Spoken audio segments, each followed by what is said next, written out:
Joe, I think folks are really going to love our next segment. Everybody likes to talk about the headlines and the hot topics of the day. That's right up our alley. It is, and I also know that there are times when news reporters wish they had just a little bit more time to cover a story. So this is your chance to learn a little bit more about the stories beyond just the sound bites. So let's talk hot topics.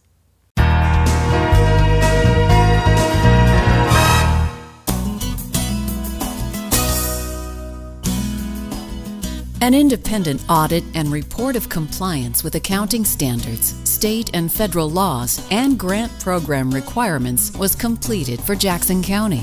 This audit and report was conducted by Moss Adams LLP that recently presented the findings to the Jackson County Board of Commissioners, administration, and the public. Let's look at the findings.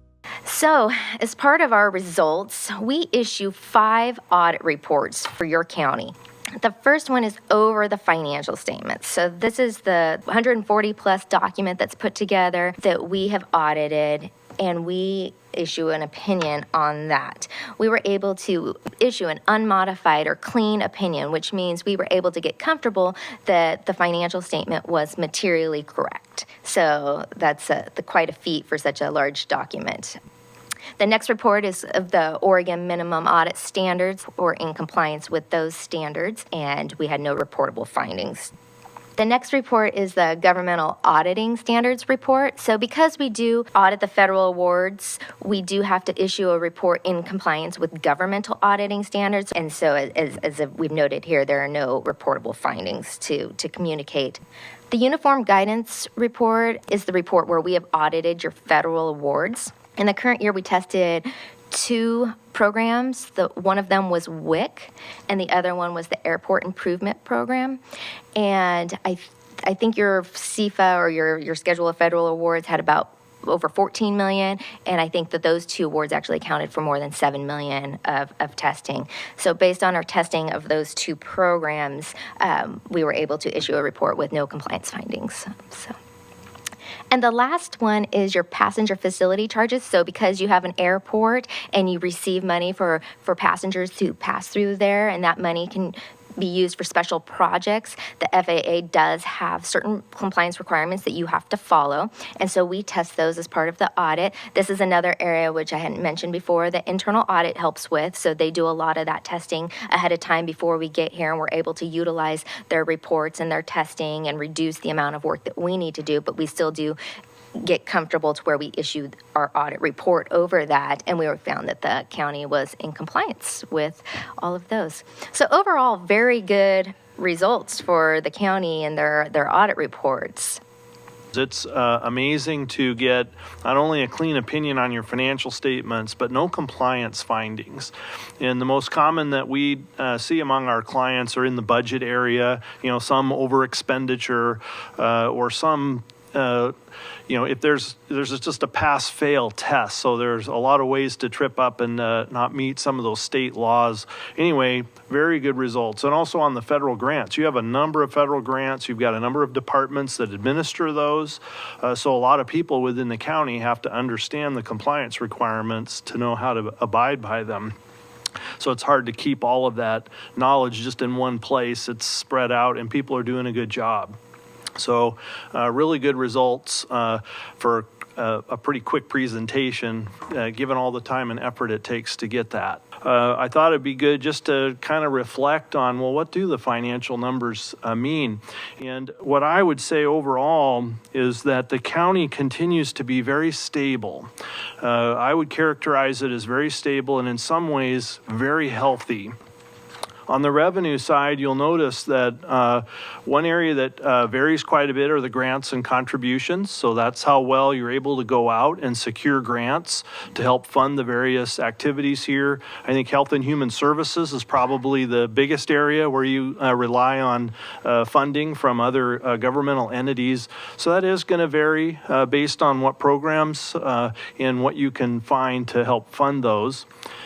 Like a lot of our clients, you've had to work hard on your charges for services. So your property taxes have not, it's your property taxes are not very large in comparison to the size of the entity here. And we've got some other information about looking at your property tax rate compared to some of your peers. So you've had to rely on other areas. Charges for services is one of those. So that's an area you've done well to kind of address some of the constraints that you've had here. So overall, you can see what the total revenues have been for the county for the last period of time. Here's the expense side. So that first area there on the left and the other governments there kind of in the middle right. So those are the kind of the general governmental expenses. That's administration, that's Danny and his department and so forth. And you can see really your total spending is down from where it was 4 and 5 years ago to meet some of the challenges. Community justice and safety, that's an area that usually gets budget cuts when there are constraints in revenue. I think you've done a pretty good job of holding the line there. Health and Human Services is a growing area of need, and so it's not a surprise that that's an area where you've seen some increases in your spending, and then you can see overall. Now this slide is if you were to sell off all of the county's assets and liquidate all the debts, what would be left over?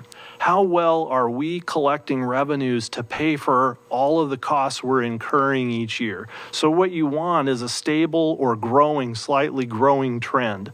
And I would call this stable. So basically you have done a good job of living within your means here at the county. And that's something that's been difficult to do for your peers in the state. It does break it down into different tranches. That lighter green bar tells you what you have invested in your capital assets. And you've had a significant investments in your capital assets.